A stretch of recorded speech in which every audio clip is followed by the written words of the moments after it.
Hello everyone, excuse me, I'm very sick. But I wanted to show you this book, Occult Theocracy by Lady Queenborough Edith Starr Miller. And in this book, you can open it up and it shows that she lists names of different people, and she talks about the International Bible students. But look, 3 dots indicate a Freemason of a date subsequent to 1717. Then you go in the back and you'll see Charles Taze Russell, and next to his name are 3 dots, as you can see there, showing he is a Freemason. Hello everyone, I found something pretty amazing today.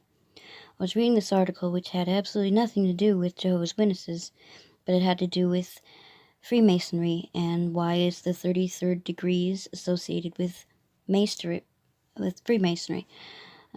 So in this article, this man says he's an astrologer and he was convinced that it was a celestial reference, for we measure positions of the planets and stars in degrees, minutes, and seconds. He then goes on to explain how they do all this. But then he says, if you plot 3 degrees of Taurus on the great wheel of 360 degrees, starting with 0 degrees Aries, 3 Taurus equals 33rd degrees. This was the answer I was looking for. Alcyon is the brightest star in the Pleiadian cluster, and thus Alcyon is 33 degrees, the number of mastery. And then he goes on to say, further, I discovered that by using etymology, when the word master is divided into 2, it becomes master, and it means mother star.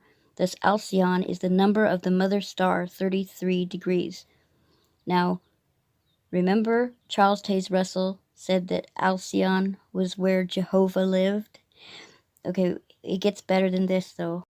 Then he goes on to say that Professor Charles Piazzi Smith in the late 19th century suggested that the 7 chambers of the Great Pyramid of Giza commemorate these 7 stars. And this is what Charles Piazzi Smith said, quote, and here is a wonderful corresponding fact, that the date of the Great Pyramid's completion at midnight of the autumnal equinox, the Pleiades were distributed over the meridian of this pyramid, with Alcyon precisely on the line.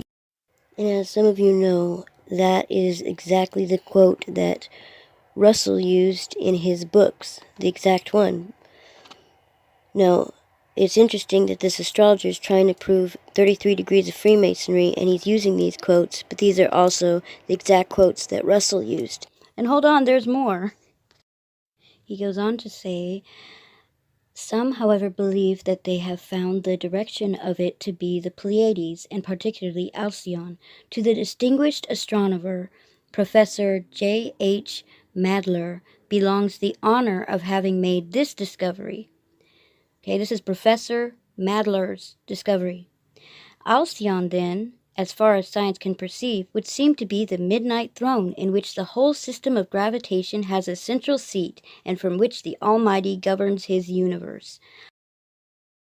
So as we see, that's another quote that Charles Taze Russell used in his book.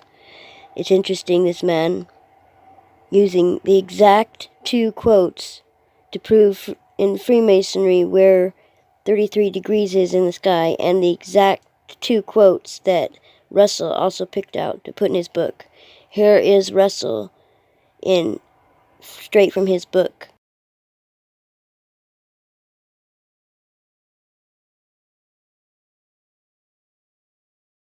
Alcyon, then, as far as science has been able to perceive, would seem to be the midnight throne in which the whole system of gravitation has its central seat, and from which the Almighty governs his universe. And here is the wonderful corresponding fact, that at the date of the Great Pyramid's building, at midnight of the autumnal equinox, and hence the true beginning of the year is still preserved in the traditions of many nations, the Pleiades were distributed over the meridian of this pyramid, with Alcyone precisely on the line. Isn't that amazing? That article had nothing to do with Jehovah's Witnesses, yet it brought out two quotes that Russell himself quoted word for word. So 33 degrees in astrology is the star Alcyone, and as the man goes on in the article to prove that it is tied in with Satan the devil, yet Russell said it was where Jehovah lived. Coincidence? But there's another thing tying Russell with Freemasonry. I actually made this video because a few weeks ago I saw a video by some ex-Jehovah's Witnesses, and they had mentioned that it had been debunked that Charles Taze Russell was a Freemason, and I just couldn't believe it, because no one, except for the one who cannot be named, he's the only one I know who's made videos trying to prove that they're not Freemasons. But I know there's some out there who swear they're not, but there is so much proof that Charles Taze Russell was a Freemason. It's insane. There's tons of proof. I mean, for instance, the International Bible students being able to meet in the same Masonic halls. I don't believe they would let them just go. They don't just let anybody meet in their halls. Like at this address in Detroit. Now today there's this building here where a church gathers, but it wasn't always this building. They sold it to these people. Before this, it was a Masonic temple called the Order of the Eastern Star. This is, you can see there, the Eastern Star Temple. That was taken in 1980. This is the front of the building. And then if you look at the side view, you can see something interesting. Look at that picture there, that glass. That's the symbol. Looks like the devil there, but that's the Order of the Eastern Star. Now, look at the building from 1920. There it is, in the International Bible Students Association Convention Report. It even says the Order of the Eastern Star Temple.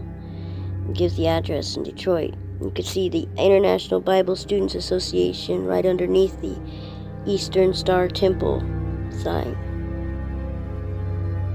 And they met there too with that stained glass, looking like the devil there. But yeah, see, I don't believe that they would just let anybody meet in their halls.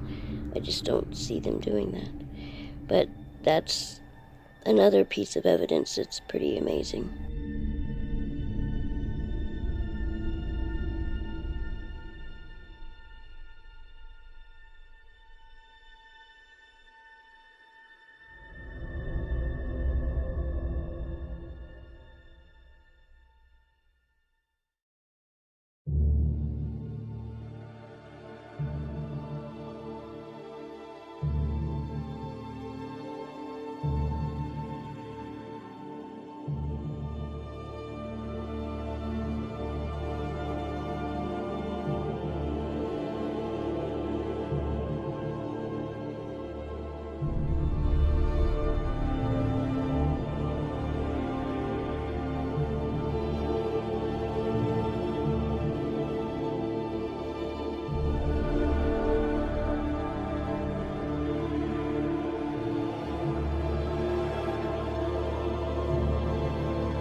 Did Jehovah really use the International Bible Students Association in connection with the Masonic Order of the Eastern Star to bring us biblical truth? I mean, think about that. 33-degree Masons, they believe in Satan is their God. They are Satan worshippers. And Jehovah's Witnesses met in a Satan worshipper's hall. Just think about that. That is insane.